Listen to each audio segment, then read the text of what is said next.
gamers should get used to not owning their games. A quote from Ubisoft from about 2 years ago that still rings relevant to this day, apparently, as PlayStation has officially announced that as of January 2028, they are not supporting physical discs anymore for their games. Oh, this is so insanely distasteful as a decision in so many ways, because I hate that Ubisoft, I hate Ubisoft, but apparently they were completely correct in every way, shape, and form, because we are living in an age where we are moving headstrong into strictly digital media, right? And that's a problem, because by buying physical media, or by buying digital media, we don't actually own it. It's like we're buying a license to rent, essentially, like a permanent rent license or whatever, so that we can just play the game until they deem it unplayable. Whenever they want to, they can pull the plug and say, oh, actually, we don't want you playing this anymore.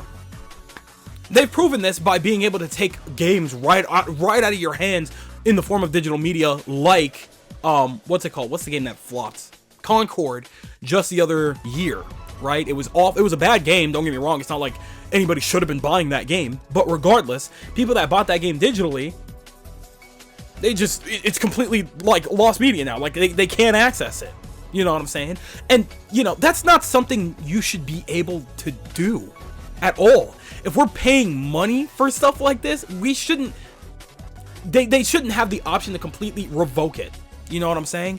Now, like, most people will definitely argue like, oh, they don't have a reason to do something like this, yada yada yada, but like, you never know, right? If somebody like PlayStation, for example, maybe has like a crazy vendetta against a specific company or a development company or something like that, and they don't want that game on their store anymore, even if you already bought the game on their store, they could just revoke it, An extreme example, I know, but the whole point of what I'm trying to get at is that they have the power to do that, and they shouldn't, right? And that is why stuff like physical media is so incredibly important, because you own that. Like, that is yours to keep. That is your game that you can play whenever you want, right? Digital is when they deem it okay for you to own or play, right? If you don't have, access to internet, there are just certain games that are just completely unavailable to you, even if they're games that don't require internet connection. It's a ridiculous trait of digital media that is extremely frustrating. And now that is going to be a more frustrating and more common occurrence than ever before. PlayStation making this decision just hurts. It benefits the gaming industry by a wide margin of 0%. It does not help anybody by getting rid of physical media, because all that means is that now we're going to be going onto the PlayStation Store and we're going to be buying all of these digital games, quote unquote, all of these digital games that they can not only revoke at any given time, but they're always going to be full price, right? The thing about physical media is that you can find them, in stores or whatever. They'll be at a discounted price depending on how long they've been there. Maybe they want to clear up the shelves and make room for other things and things like that. You never know what's going on with, pricing and things like that. But long story short, there are times where you can find physical media for a cheaper price. The entire purpose of physical media existing for long periods of time is so that eventually, when it does go down in price, people will be more inclined to buy it later down the line if they thought it was interesting, and maybe initially upon release it was just a little bit too expensive for them. Now, you will not really ever get that option for PlayStation exclusives or just PlayStation released games in general. Anything that's released on PlayStation will no longer be physical media. So that means that if you want to buy something from the PlayStation Store going forward, it is guaranteed to always be full price. Unless, they have like a month-long deal, and then it goes, they'll chop off 20, 30%, and then it'll go right back up to 60 minimum, right? And it's getting exhausting, gang. It's getting exhausting. That's not the only news that we even heard about, right? We also got the unfortunate news. Whoa! My phone! That they are closing the PlayStation Vita and PlayStation stores as of, in certain regions, as of August, and then everywhere else is going to be July. Like, it's just going to be gone. So that means any games that were made exclusively digitally for those respective storefronts are going to be completely lost media, which means that now we have to in this expensive ass age, now we have to go around and scramble just to maybe find a PS Vita, find a PS3, download a bunch of games that you might have missed back in the day that you might have were kind of just hoping would inevitably get ported, or at least eventually get ported over to modern consoles that just never did. So you're just kind of assed out completely if you don't do that. Come on now. Come on now. Come on now. Come on now.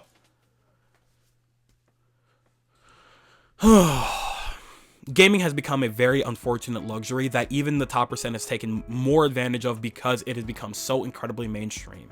Back in the day, before it was like the most, one of the most biggest mediums on the planet, there were, there was actual reasonable pricing, accessible ways to play all of these games and things like that.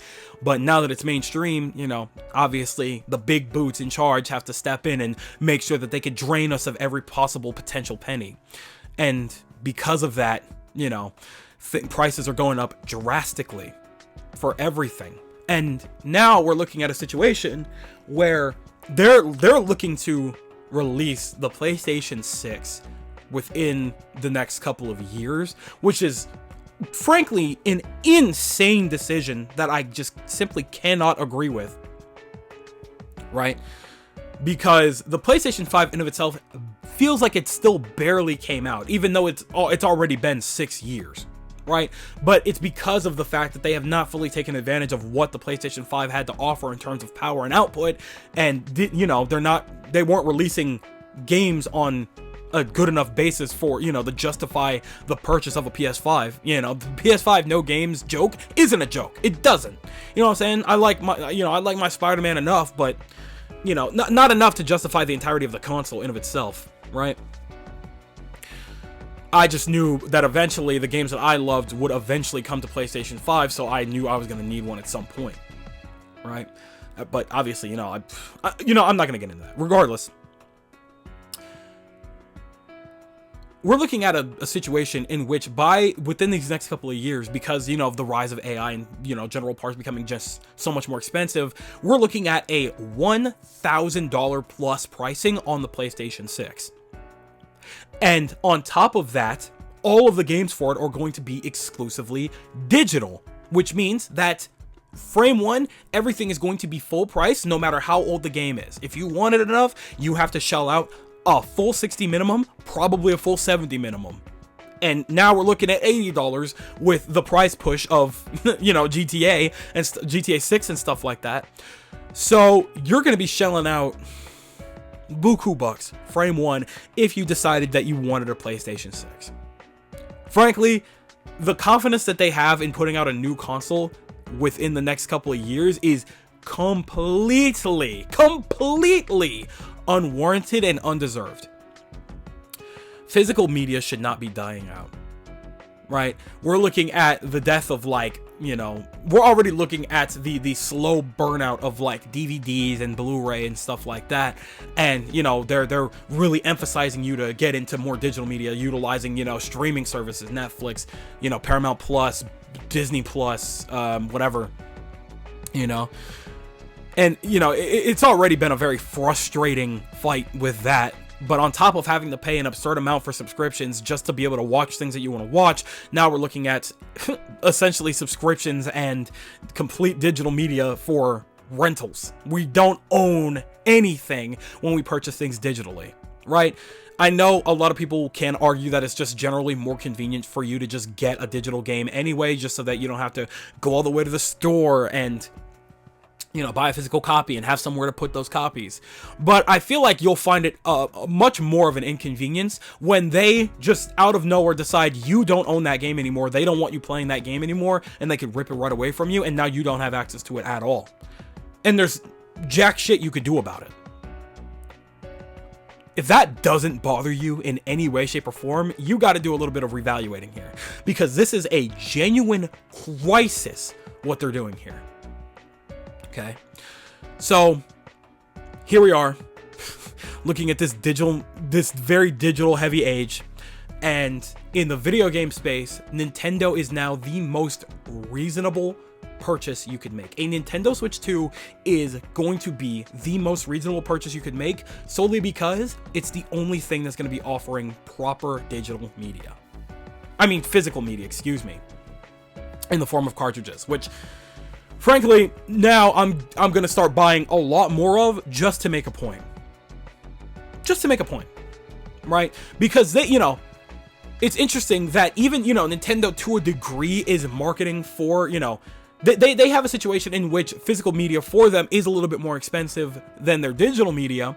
So they're kind of encouraging digital media too, but it's not like they're completely barring you from access to physical media. It's just a little bit prettier of a penny for you. But, you know, for that extra $10, worth it.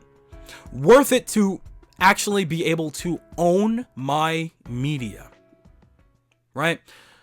Matter of fact, I'm thinking, just because, I might go out and get a physical copy of Star Fox. I'm probably gonna go out and get a physical copy of Splatoon Raiders, because I want to play those games and I want to own them.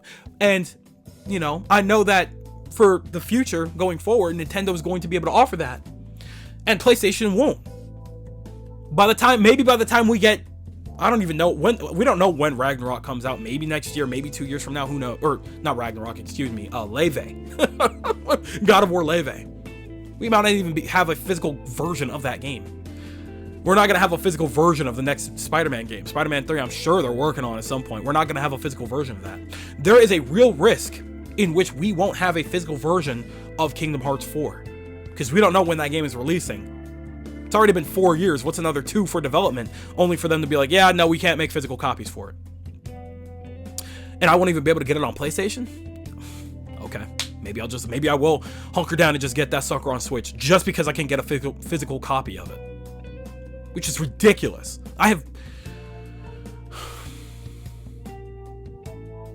It's crazy. It's so sad. It's so sad that gaming is becoming such a heavy luxury that now we're stepping into the you don't own anything age, but like truly with this decision. PlayStation, I hope your pockets hurt bad after this one. I really, really, really hope your pockets hurt bad after this, because I'm telling you now, like, from now on, I'm making it a mission to get as much physical media now as humanly possible, and not from you, right? If anything, maybe I'll get one of those, because my PlayStation 5, now here's the thing, like, it's funny, my PlayStation 5 is exclusively digital. The only reason I got that was because it was a cheaper option at the time, right? Now I'm looking to a situation in which I get the installment in which I can insert discs, just so that I can start collecting physical media of my games from now on. I want physical copies. So I'm definitely, with this decision, I'm gonna make it a point to get as many physical copies of whatever I can, wherever I can, if I know I want it. Not that I necessarily want to, you know, support GameStop like directly like that to that extent, but like, you know what? If it helps keep physical media afloat and it sends out a message and proves a point, then I will. Because GameStop is cooked after this. PlayStation, Xbox, between Game Pass and strictly digital media, GameStop is done. They got to change their name. They've got to market themselves as something else, because ain't nobody going. People already weren't really going there for games like that, you know. So yeah, we're looking at very, very unfortunate times, an extremely dark future in the realm of gaming, and that sucks. That really, really sucks. But okay, I've said my piece. You know what? I don't even think I need to say anything. I think you guys know. I feel like you guys already have your opinions loaded up. So go ahead and tell me everything you guys are thinking in the comment section below. And you know for a fact that I'm going to be down there with you guys. But with that, I got to get out of here before I blow a gasket. So thank you guys for watching. Hope you enjoyed it. And I'll be seeing you guys in the next video. Take good ass care. I'll see you later. Goodbye.